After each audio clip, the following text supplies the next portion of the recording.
Marami pong salamat. Thank you very much to the Wilby Children's Choir for that wonderful rendition of Bayang Magiliw and the song entitled Pananagutan.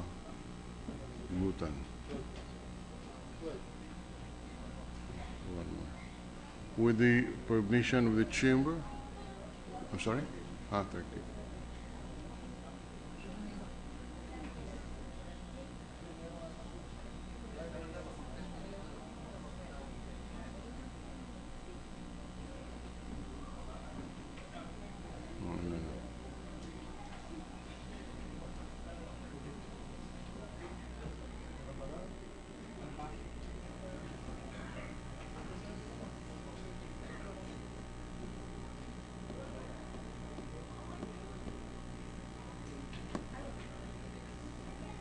I got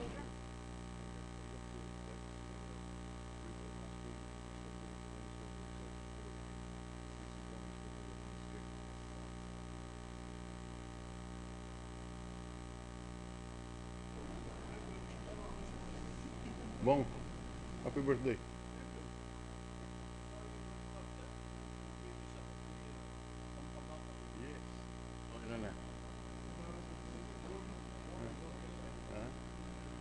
The secretary will call the roll. Roll call of members. The Honorable Senators Angara, Aquino, Binay, Cayetano Alan, Peter Compañero S., Cayetano Pia S., Defensor Santiago, Ejercito, Enrile, Escudero, Estrada, Gingona, Unasan, Lapid, Legarda, Marcos, Usmeña, Pimentel, Po, Recto, Revilla, Soto, Trillanes, Villar. Senate President Rilon. 14 senators are present. The chair declares the presence of a quorum. The majority leader is recognized. President, before we proceed with the journal, Senator Aquino wants to be recognized. Senator Aquino, what is the pleasure of the gentleman from Tarlac? Yes, Mr. President, magandang hapon, and thank you very much, Majority Floor Leader. I would just like to move to correct the transcript of the stenographic notes of the journal last September 9, 2015. September 9, 2015, yes, Mr. President. During my sponsorship speech, the title of the bill should be an act amending Batasang Pambansa bilang 68, otherwise known as the Corporation Code of the Philippines. We just wanted to correct that, Mr. President. I move, Mr. President. We will consider that manifestation when we call for the reading and approval of the journal, which is we are about to do. The majority leader is recognized. In that case, Mr. President, I move that we dispense with the reading of the journal of the 20th session, September 9, 2015, and consider the same as approved with the correction pointed out by Senator Aquino. All right. Any objection? Hearing none, the reading of the journal of the session of September 20 as corrected by Senator Bam Aquino is hereby dispensed with, and the same is hereby approved. Thank you, Mr. President. Majority Leader. Mr. President, it was the birthday of Senator Bongbong Marcos yesterday, September 13, 2015. So, can we have a minute suspension so we can greet him? Happy birthday. Suspension for 1 minute.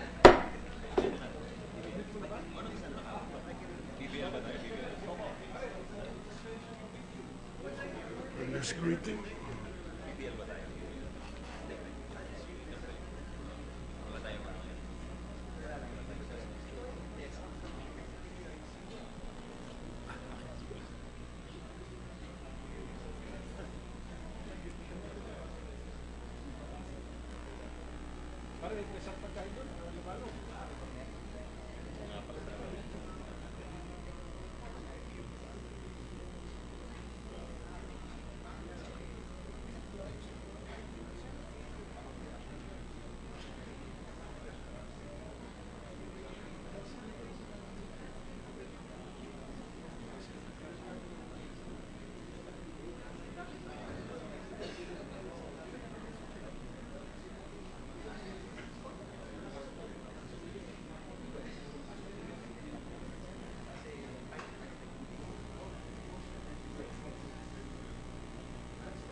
Session is resumed. The majority leader is recognized. Mr. President, I move that we proceed with the reference of business. The secretary will read the reference of business. Bills on first reading. Senate number 2946 entitled an act institutionalizing the implementation of the government internship program, providing funds for its implementation and for other purposes by Senator Grace Poe. Civil service, government organization, professional and professional regulation, and finance. Senate number 2948, an act establishing a national vision screening program for kindergarten pupils and appropriating funds therefore by Senator Cayetano P. Education, arts and culture, health and demography, ways and means, finance.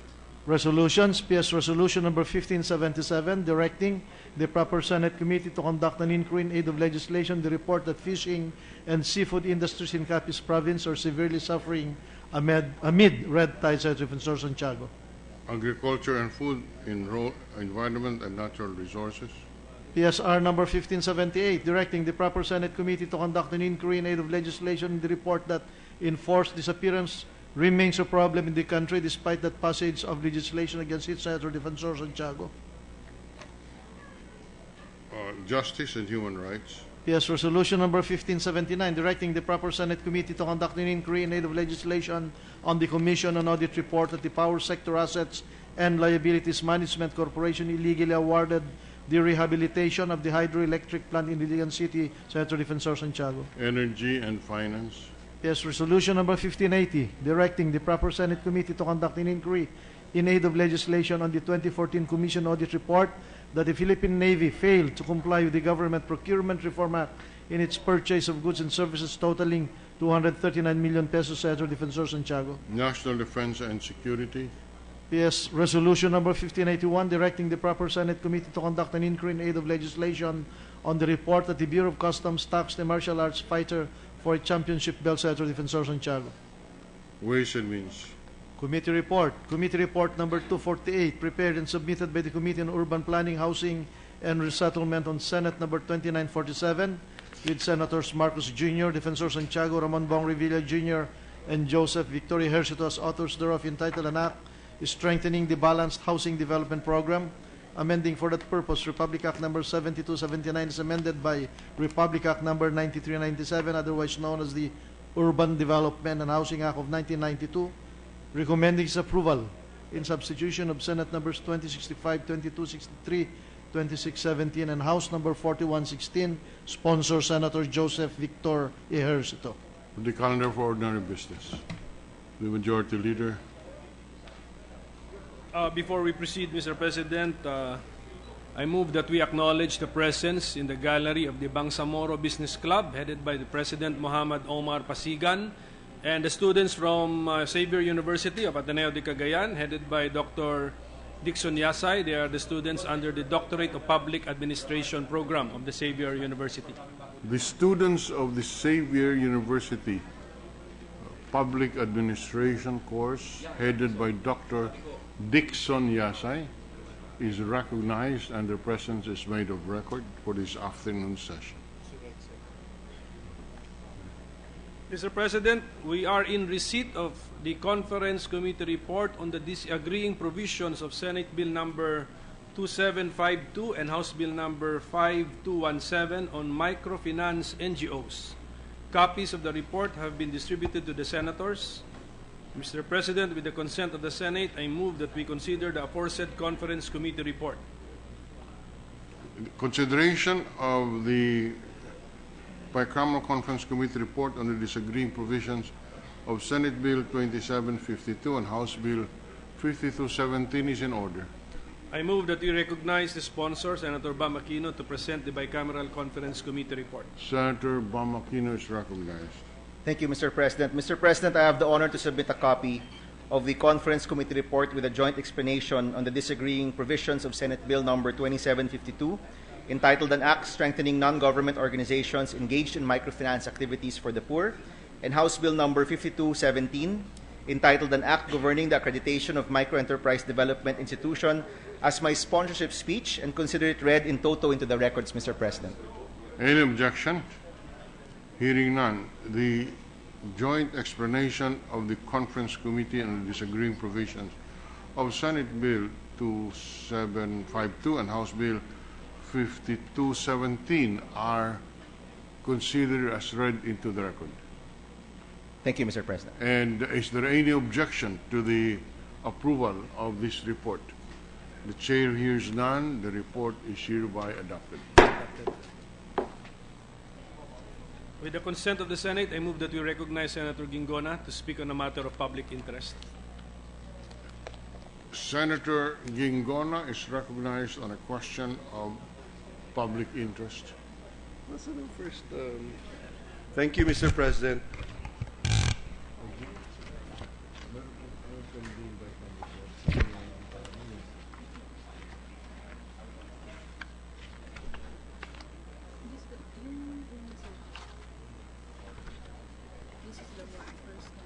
No, this is number 2. Baka naiwan din sa naiwan sa folder.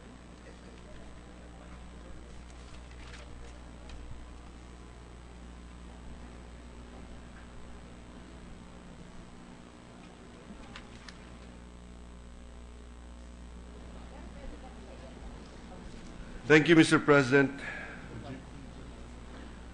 Mr. President, before I proceed with my speech, I notice there are students here. I would like to warn everyone,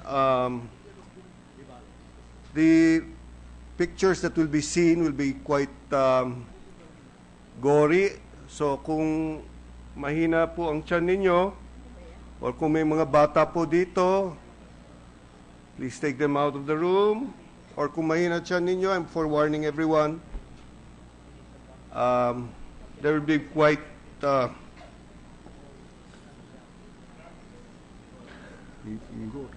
okay.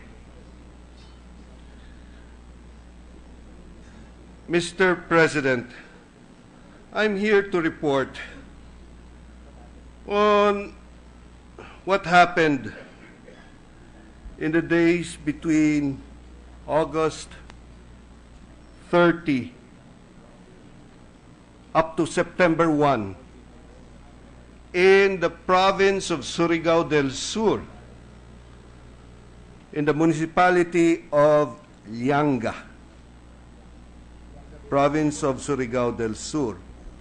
On August 30, Mr. President, soldiers from the 36th Infantry Battalion, 75th Infantry Battalion, and the AFP Special Forces, together with a paramilitary group called the Magahat Bagani Force,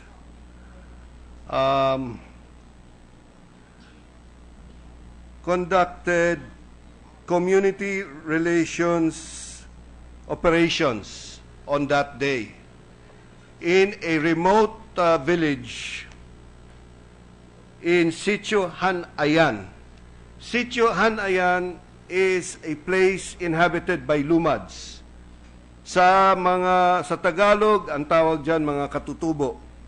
Pero sa Mindanao, ang tawag namin doon mga Lumads. More or less between 1,000 to 2,000 individuals po ito. The sitio is inaccessible. It is in the middle of the jungle, the forest. A few days before they reached the village, they had a send-off. Even the governor was there, the mayors were there in Tandag. They had a send-off. And so there you could see the soldiers together with the paramilitary group conducting civilian relations operations. Next slide, please. So on August 30 again, they arrived and they occupied the function hall inside the school grounds called Al-Kadev, which is an acronym for the Alternative Learning Center for Agricultural Livelihood and Development, Al-Kadev. Okay, next slide, please. On August 31, more military men arrived, and they occupied the makeshift shed in front of the teacher's cottage of the school. Okay. Now, on September 1, sometime during the evening of August 30, the military left. The army left the place, and they allegedly camped around 1 to 2 kilometers away from the sitio. On September 1, around 4 a.m., a group of paramilitary, not the military, but a paramilitary group called the Magahat Bagandi, fully armed, stormed the village. They knocked on the doors of everyone living there, told everyone to get out of their house, and they were all herded into the village basketball court. While this was happening, while everybody was herded in the basketball court, members of the Magahat Bagandi stormed the school also, the Al-Kadev school, and they were looking for Emerito Samarca, the executive director of the Alternative Learning Center. They did find him in the school on the second floor. They accused him of being a member of the NPA. They tied his hands sa likod. They tied his legs. And and they stabbed him in the chest, and thereafter they slashed his throat from ear to ear. Next picture, please. That is the picture of Emerito Samarca, the executive director. That's how he was found. Next picture, please. He was found around 7 in the morning. The students of Al-Qadev and some community members found him in that state. His hands and feet were tied, his throat was slit, and he was stabbed on the chest. While all this was taking place, in the basketball court, Jonel Campos, who is a community leader in that Sitio Hanayan, was told to sit down in front of the community. Sa harap ng mga bata, sa harap ng mga nanay, sa harap ng mga tatay na nakaharap doon sa basketball court, pinaharap si Jonel Campos, pinaluhod at binaril sa likod ng ulo in front of the community. Next picture, please. If you will notice his back, the back of his head, there is a hole. This was done in front of children, women. There was also another person, kawawa naman talaga. His name was Jovelio Bello Sinso. He was not a member of the community. He was a member of another barangay. But he had a relative who died there at may burol. So nag-attend siya ng burol. And that's where the Mahatma Gandhi found him. They herded him to the basketball court. In front of the women and children, they asked him, makakasiguro ka ba na itong mga to, pointing at the community, babalik sa gobyerno, whatever that means? Siyempre, si Mr. Sinso said, ay, hindi ako makasalita para sa kanila. At nung ginawa yan, nung sinabi niya yan, he was shot in front of the community. Next slide, please. That is the picture of Mr. Jovelio Bello Sinso. After they shot those two, they started indiscriminately firing all over. Buti na lang wala nang tinamaan, but they was firing all over. And then after a while, the Mahatma Gandhi left the community. Next slide, please. And in the morning, when the community members returned to Sitio Hanayan, or the area where they had a community cooperative, they found, as you can see, it was burned to the ground. And what happened to the school where they executed Emerito Samarca, the executive director? Next picture, please. As you can see, when they returned in the morning, it was still burning. The community members were able to put out the fire. And that is what happened during the day of September 1. A lot of questions are being asked now. First question, this incident happened within a radius of 1 to 2 kilometers away from where the military was encamped. May putukan ng baril during the night. Not once, not twice, but many times. Bakit? Bakit walang pumunta? Bakit walang military ang tumulong o nag-imbestiga man lang? And to this day, to this day, Mr. President, I have been informed that the Mahatma Gandhi are in the next municipality, the neighboring municipality of Barobo. They are there right now, in fact, in Barangay San Vicente. And they are going from house to house. Kumakatok sila, bahay sa bahay, at sinasabi nila, dati, nagbabayad kayo ng taxes sa NPA, ngayon, kami naman, magbabayad kayo sa amin. I talked to the governor of Surigao del Sur, and I asked him, teka muna, hindi na yan sa bundok, diyan na yan sa baba. Nandyan na sila sa baba at nag-house to house. Bakit wala nangyayari? Nobody is stopping this group. Yung pulis, Gob, sabi ko, nasaan ang pulis? Sabi niya, ayaw makialam ang pulis, ayaw gumalaw ang pulis, dahil daw military matter.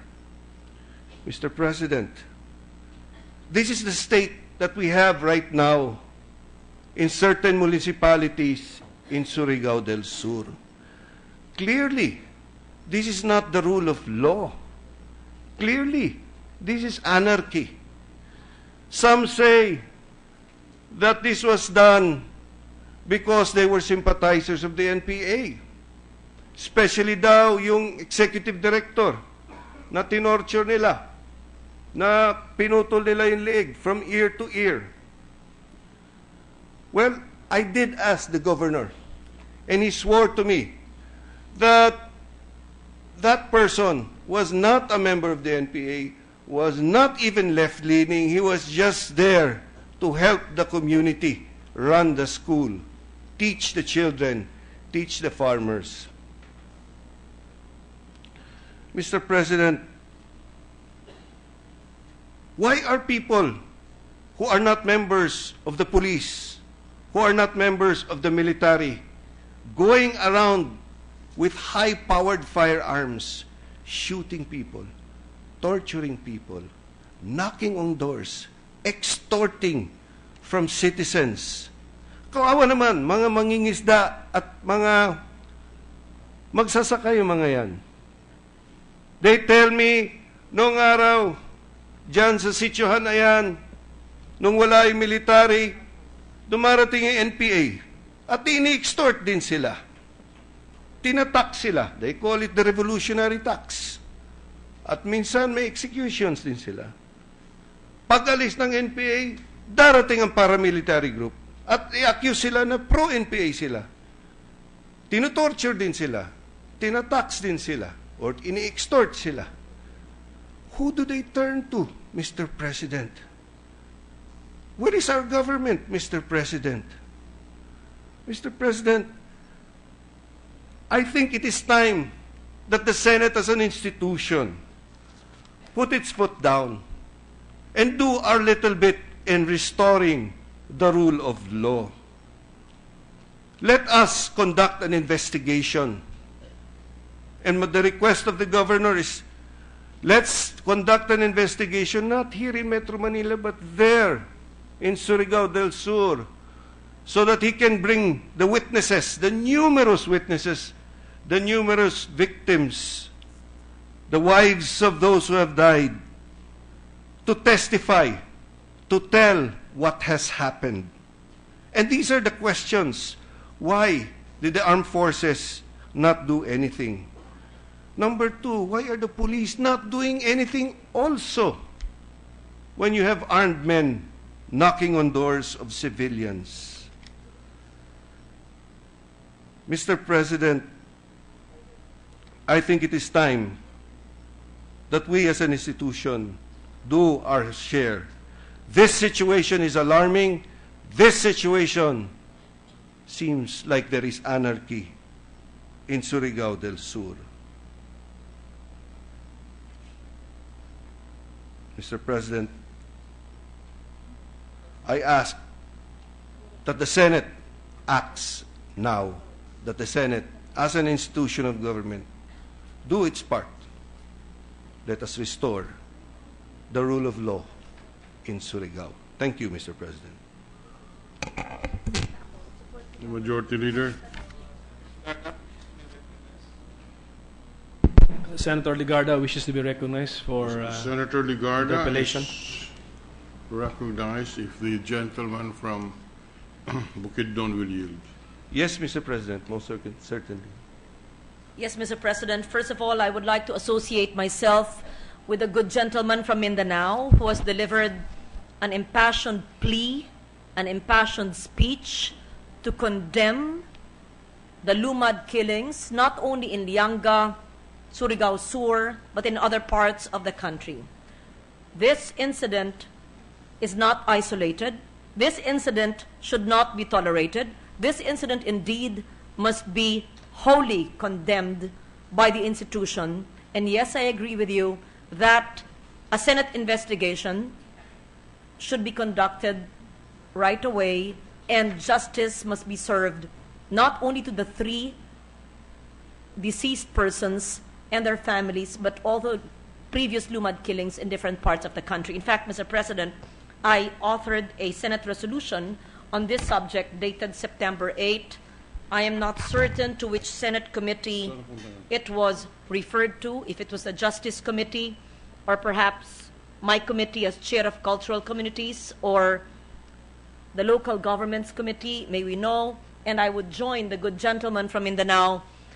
Last week, Mr. President, a 13-year-old girl, a Lumad, was here, and her father was one of the victims mentioned by the good gentleman. I am not certain which is her father, but she was here last week. I introduced her. She was wearing a manobo costume, and she was here with one relative who was just staring out, and you could see that their faces were still stunned from what happened a few days ago. Some people had helped them to come over to seek help, and I gathered information, and that's the basis for the resolution with this representation filed. I join Your Honor. I would just like to be clarified on certain matters. Al-Kadev, Mr. President, is this an alternative learning center that is registered by the department, with the Department of Education, Mr. President? Is this a government learning institution that is authorized by the DepEd, that is partly funded by government in Lumad communities, that actually graduates indigenous peoples, or Lumads as we call them in Mindanao, and has it graduated students since it was created in 2004? Well, the exact status escapes me right now, Mr. President, but that's one of the things we also would like to look into, Mr. President. Because in fact, go ahead, please. Yes. In fact, to my knowledge, Mr. President, it is in fact a registered, duly certified DepEd institution, Mr. President. Because in my understanding, in fact, when we hear the budget of the Department of Education, we will find out how many such Lumad alternative centers are there in the country. And so if the information given to me is accurate, it means that this is not a seat of NPA activities, and therefore should not, a murder as gory as what was projected on screen should not have happened. And assuming even that they are NPA sympathizers, assuming that their ideology is akin to those of the New People's Army, such violence is still not warranted. It doesn't matter. It is, even NPAs are not deserving of such brutality, Mr. President. That is my opinion. And so we want to know in how many Lumad communities, or even indigenous people centers, which are DepEd communities around the country, does this violence actually happen from paramilitary groups? My next question, Mr. President, the Mahagat Bagani paramilitary groups, who is the head of this, Mr. President? Are they Lumads as well, or are they from other groups? Are they Lumads or non-Lumads? Who created them? Who armed them? Are they recognized by the mayor, by the local PNP, by the military, by the governor? I understand it's been there since the Arroyo administration. Yes, I understand they were organized during the Arroyo administration, and they are made, I was made to understand, they're made up of lumads just as well. In fact, from what I heard, they are rebel returnees, also lumads. Who arm them? Now, who has the capability to arm them with high-powered firearms? What is clear also is that they're moving around with impunity. Walang pananagutan. At ginagawa nila kahit anong gusto nilang gawin, nagagawa nila. Mr. President, nakakapagtaka, binanggit po ng Ginoo na taga Mindanao na malalaking armas ang ginamit ng mga paramilitary forces na ito. Saan sila kukuha niyan kung walang nagapondo sa kanila?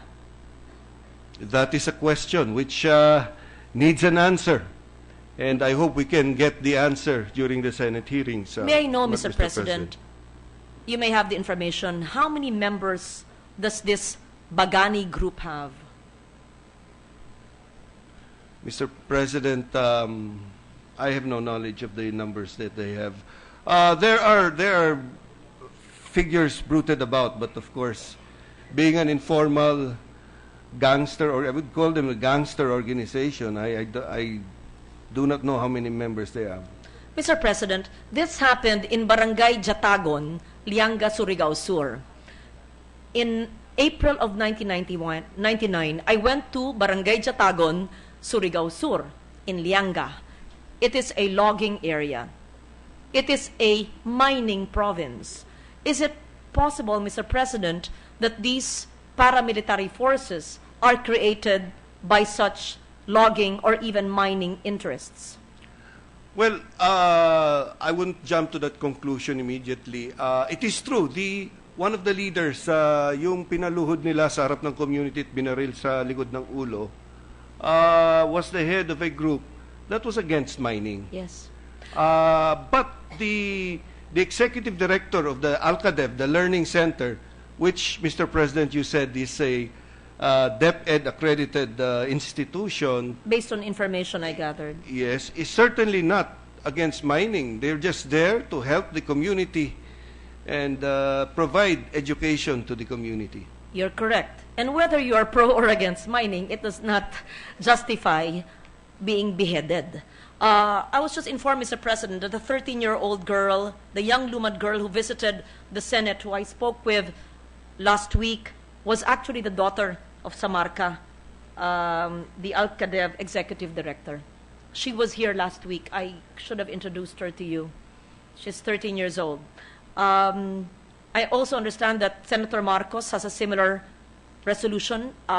It was referred to my committee, Cultural Communities, and I will, along with your speech, I will hold a hearing soon on this. Another issue, Mr. President, this happens in a barangay. What does the barangay captain say? It happens in Lianga. What does the mayor say? What does the chief PNP say? Our newly confirmed AFP Chief of Staff, Ireberi, is from the same province, Surigao Sur. I talked to him last week, and he said he is just as concerned as we are. We have a newly confirmed competent gentleman, General Ireberi. He is concerned, and he said he will not tolerate the military assisting or providing support to these paramilitary forces. And he claims that he is one with us in ferreting out the truth and providing swift justice to those who murdered these 3 Lumads, Mr. President. So here we have, I wonder what the barangay captain says, because it's a small barangay, it's a small town. And if the governor is helpless and calling the help of national officials, then the situation must be so bad. The situation, Mr. President, is alarming. It is the alarming. governor was here, was with me yesterday, and we were talking, and he was telling me he's been trying to stop this. He's been appealing to the authorities that have the wherewithal to stop this, mainly the military and the police, but it seems to have fallen on deaf ears. May I know, Mr. President, you're saying that it was just a kilometer away from the nearest military checkpoint or detachment? Detachment, I understand. Detachment, yes. 1 or 2 kilometers, to quote the governor. And he went to them and they did not want to interfere in No. such- When the incident happened, the military was 1 to 2 kilometers away.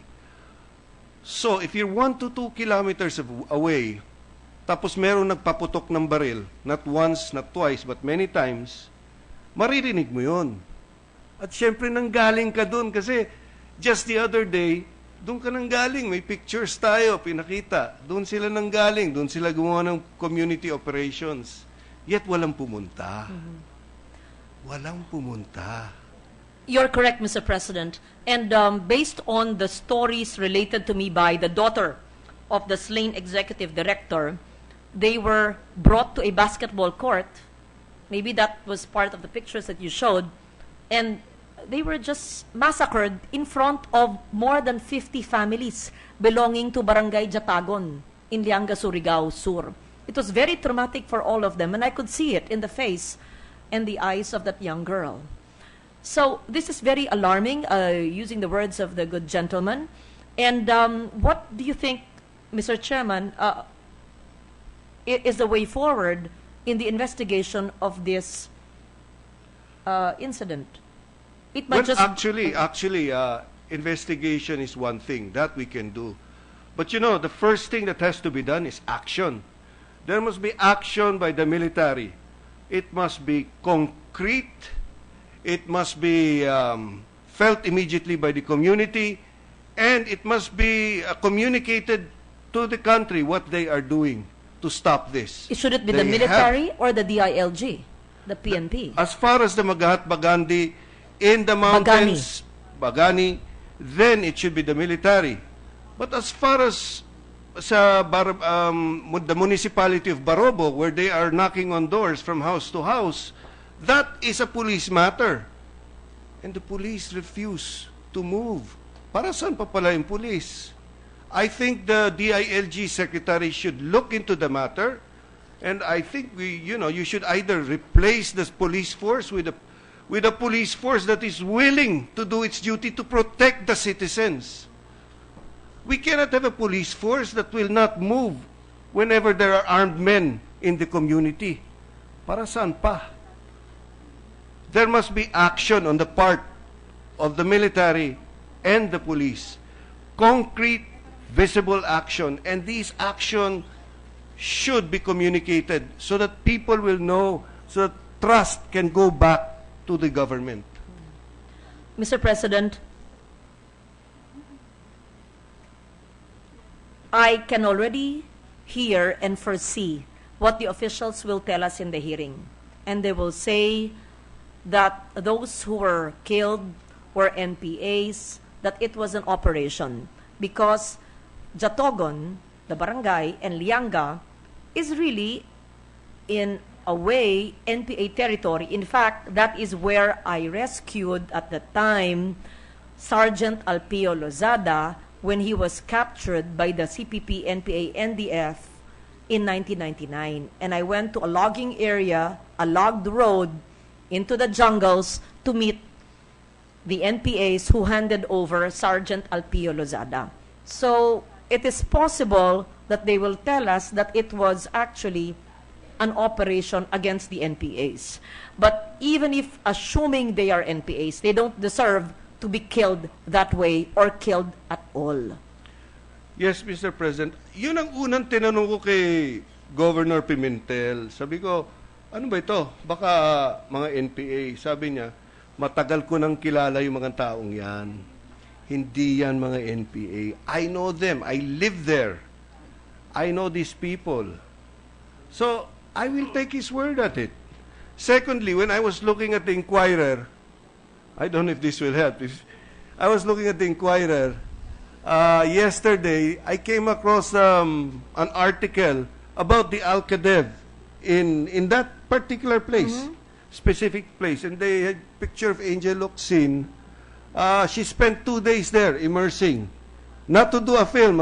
She participated in the community activities. In 2009, She wanted to do her bit to help out. And she did. So I don't know if that will help. But to me, these things, taking into account the word of the governor. Mabigat yun. Governor yun. Nakatira yun doon. Kilala niya yung mga tao. So, I know, it can be painted that way. But still, tama ka, Mr. President. Sabihin mo, assuming meron. Hindi siguro natin maiwasan. Meron, di ba? Siyempre, meron mga elements doon. Pero still, ano ba tayo? Ano ba yung lipunan natin? Are we a government of men with arms? Or we are government of law? May proseso tayo. Kung merong subversive, kung merong kriminal, kung merong rebelde, arestuhin natin. Tapos dadalhin natin sa jail, tapos papailan mo ng kaso sa piskal. Yun ang proseso ng batas. Hindi yung proseso ng batas na kukuha ka ng tali, itatali mo yung kamay ng tao sa likod, tapos lalabas mo yung kutsilyo mo at bubuksan, islit mo yung throat niya. Hindi yan ang lipunan natin. And most certainly, hindi ang gobyerno natin ganyan. Kailangan mabalik natin ang tiwala ng tao sa gobyerno natin dyan sa parte ng Mindanao. Mr. President, it's been 3 weeks since this happened, or at least almost a month, I think. Is there any police report on what transpired? I'm not aware, Mr. President. In fact, I'd like to say that it was only last night that I was able to talk personally to Governor Pimentel, and he was the one who supplied those pictures. Well, in that case, Mr. President, the resolutions have been referred to my committee, and I will conduct the investigation soon. Just one more point, Mr. President. I think it's timely now that we take up in the next few weeks, the bill on the internally displaced persons. Because this is a clear case of a whole community being displaced. Yeah. Sabi ng Magahat Bagani, sabi nila, pag hindi kayo umalis dito, syempre may mangyayari sa inyo. So the whole community went down from the mountain. They're now in Tandag, Surigao Sur, being fed every day. These are evacuees. These are families that have been internally displaced. We do have a bill, Mr. President. It's been passed in the lower house, dito na lang sa Senado, that makes it a crime, on top of all other crimes, to displace communities. And this is one case that cries out for the passage of this law. Thank you, Mr. President, and we will hear this soon. I once again thank and congratulate the gentleman for bringing this to national attention, and I hope that even if it is no longer discussed in media, that justice will be served these 3 and more Lumad killings that may not have reached the front pages of our dailies. Thank you, Mr. President. Thank you, Mr. President.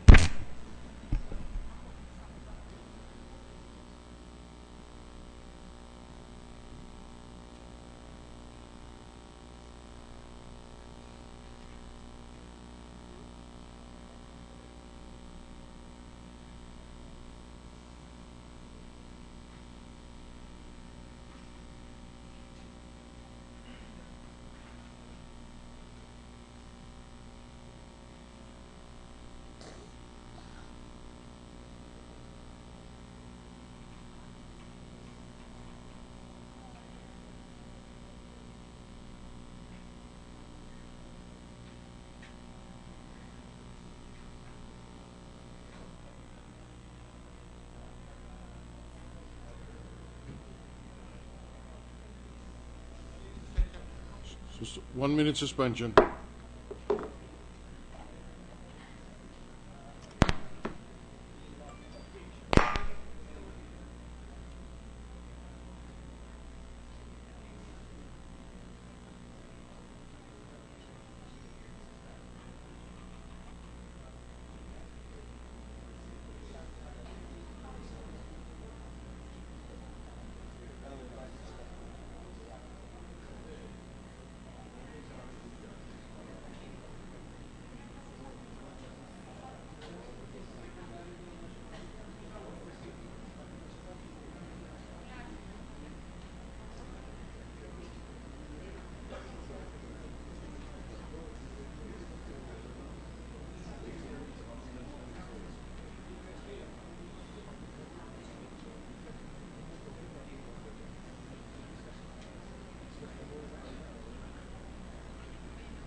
The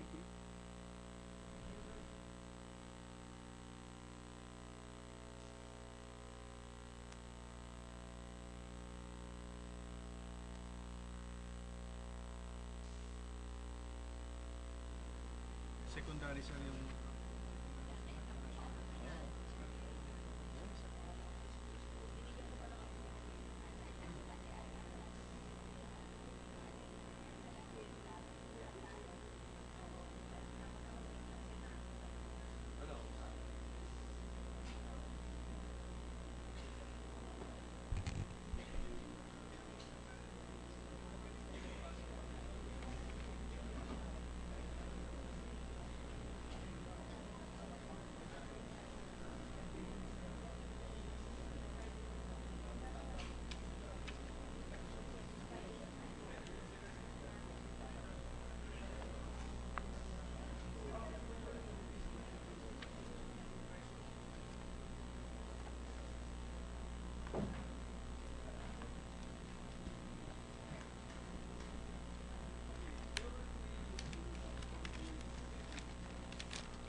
that in view of the nature of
Ready to resume, Mr. President.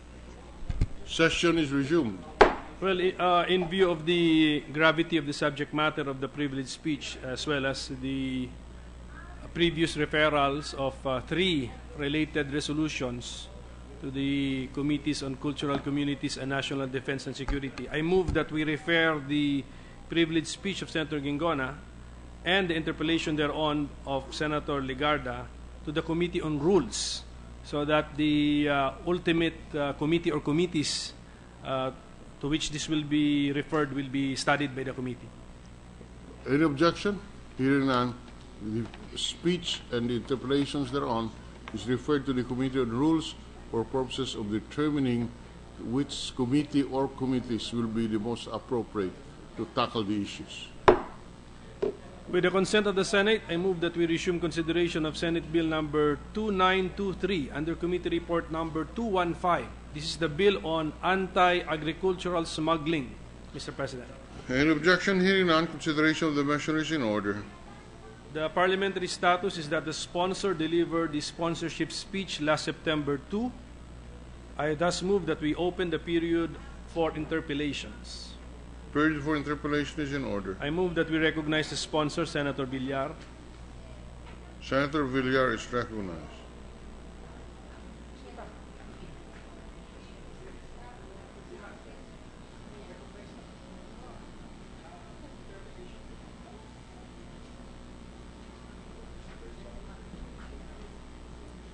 According to the sponsor, Mr. President, there are no senators who manifested their intent to interpellate on the measure.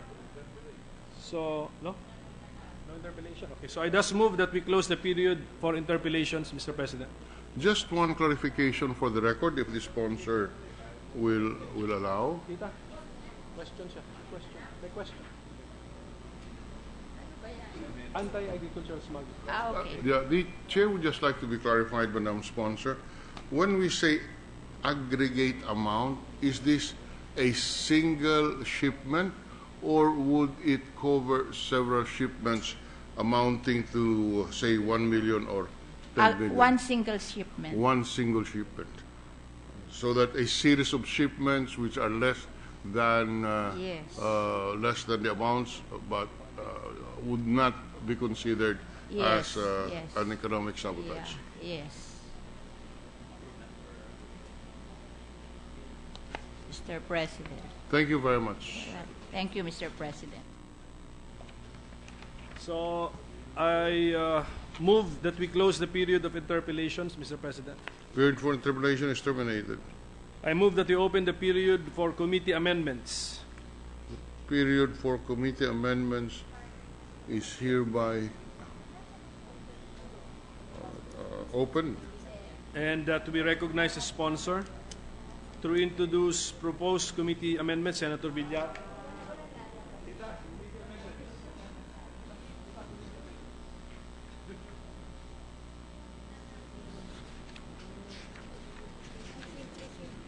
According to the sponsor, Mr. President, there are no committee amendments. I thus move that we close the period for committee amendments. So terminated. I move that we open the period for individual amendments. May the chair raise a question before an amendment is introduced? Again, may we recognize the sponsor, Senator Villar. may we ask the sponsor if she will yield the floor. Okay. Yes, Mr. President. Yes, Madam Sponsor, we noticed that under penalties, you imposed the imprisonment of reclusion perpetua, meaning life imprisonment for persons natural or juridical found guilty of violating sections 5, 6, 7, and 8. If it is a juridical person, who will be imprisoned? The one owning the business, if it's juridical, or the one managing the business. It is entirely possible that the one owning the business is not aware or has no knowledge of the act being committed, and therefore it may not be valid to impose life imprisonment on that person. Maybe your committee may want to review the penalties insofar as it seeks to impose the penalties on juridical persons. And maybe you can pinpoint to the officials or officers. Oh,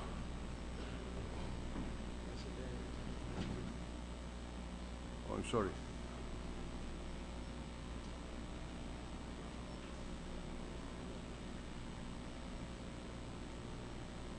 Tingnan mo. Okay. The question, I guess, is, all right, there is a provision here which says when the offender is a juridical person, criminal liability shall attach to the president, chief operating officer, or manager. Is it the intention of the sponsor to punish the president, chief operating officer, or manager, even if those officials had no knowledge of the smuggling? Mr. President, when we did the hearing on agricultural smuggling, it's a web of people, and I think they know each other. They really changed the name so that there will be a different name for different companies. So it's very difficult, and the problem is, after investigating for so long, and it has been 2 years now, nothing is filed against them. That's why we decided that we will file this bill of agricultural smuggling, because after spending so much time investigating these smuggling cases, the Department of Justice never filed a single case against them. So we are back against the wall. We think that they will not do anything because these people are very influential and rich, and they can always buy our justice system. We have no, we are in concurrence with the objective and policy of this bill. What we are just raising is the issue of possibly a totally innocent official of a corporation. I don't think... if the lady will permit us, a totally innocent officer who, by virtue of his position, will be imprisoned for life for an act of a subordinate and of an act of a subordinate who engaged in smuggling, you must present proof that at the very least he knew and tolerated the criminal act. The chair has very serious reservations as to whether it is a valid proposition or a valid provision of the law that an officer will be punished, especially with reclusion perpetua, simply because of his position. This is a criminal statute. This is a deprivation of liberty, and therefore we must see to it that the officer committed an illegal act and not merely being punished simply because he is an officer of the corporation. And in all the statutes that we have passed,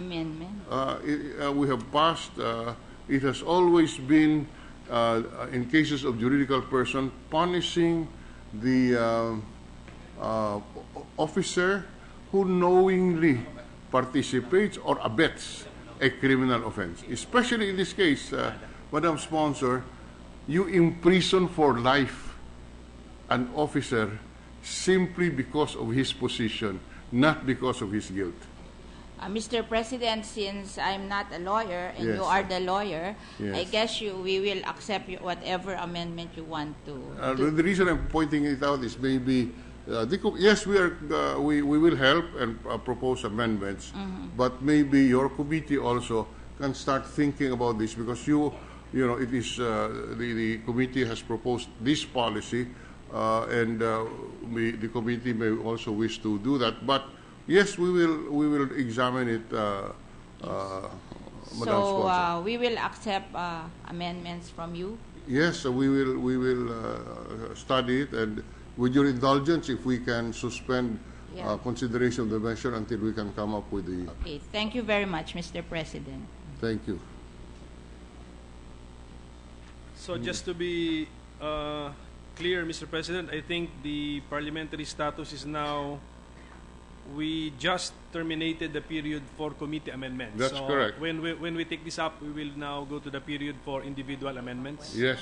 That's good. So I move that we suspend consideration of Senate Bill number 2923 under Committee Report number 215. Session. Sorry. The consideration of the measure is suspended.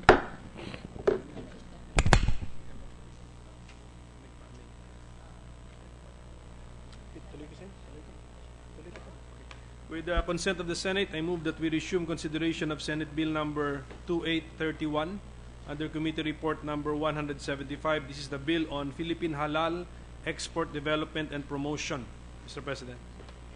Any objection? Hearing on consideration of Senate Bill 2831 is in order. The parliamentary status is that the sponsor delivered the sponsorship speech last June 9 to 2015.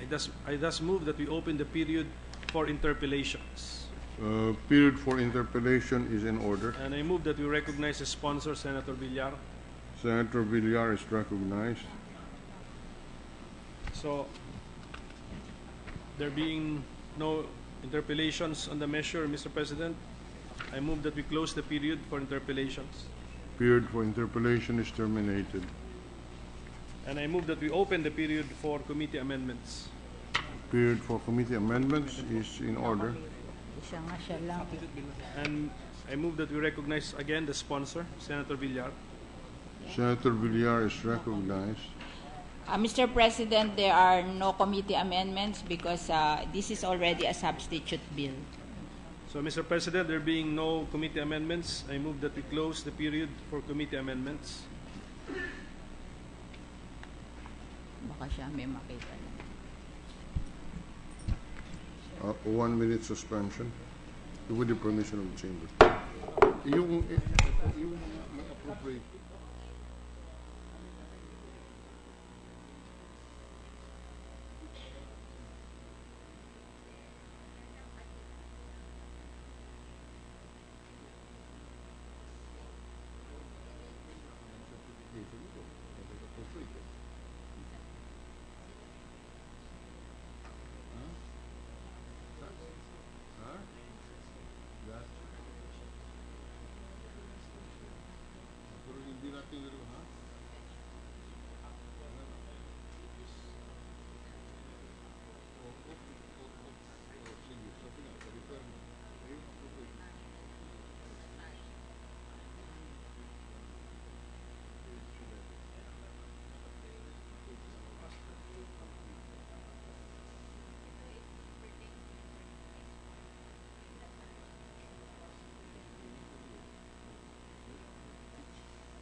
Ano ba ito? Tingnan niyo nga ito. Please.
Oh. Pag-aralan. Ha? Okay. Oh. Hello. Ooh.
Masisisi rin ako. Oo nga eh.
No, ano nangyari?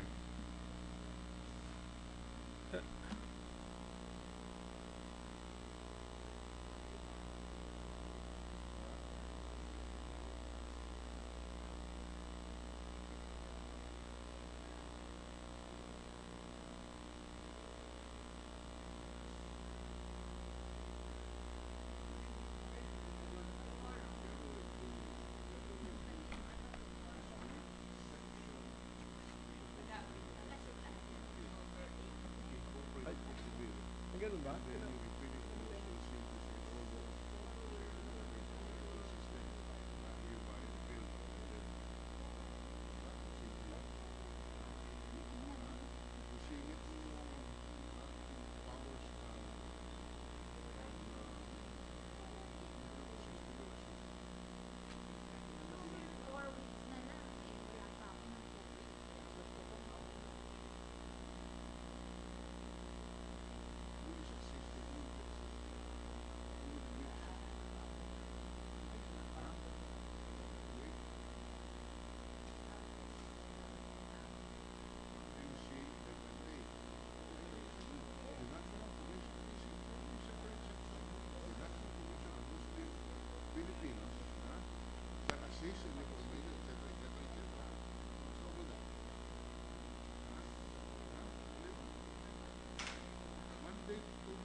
We are ready to resume, Mr. President. 1 minute. Session is resumed. So we just closed the period for committee amendments, and so I move that we suspend consideration of Senate Bill number 2831 under Committee Report number 175. A period for committee amendments is hereby terminated. And I move that we suspend consideration of the measure, Mr. President. Yes, that's Yeah, Mr. President, Yes. I agree, and we will make the individual amendments tomorrow, Mr. President. thank you very much. The consideration of Senate Bill 2831 is hereby suspended. Mr. President, I move that we adjourn the session until 3 o'clock in the afternoon of Tuesday, September 15, 2015. Session is adjourned until 3 p.m. of Tuesday, September 15, 2015.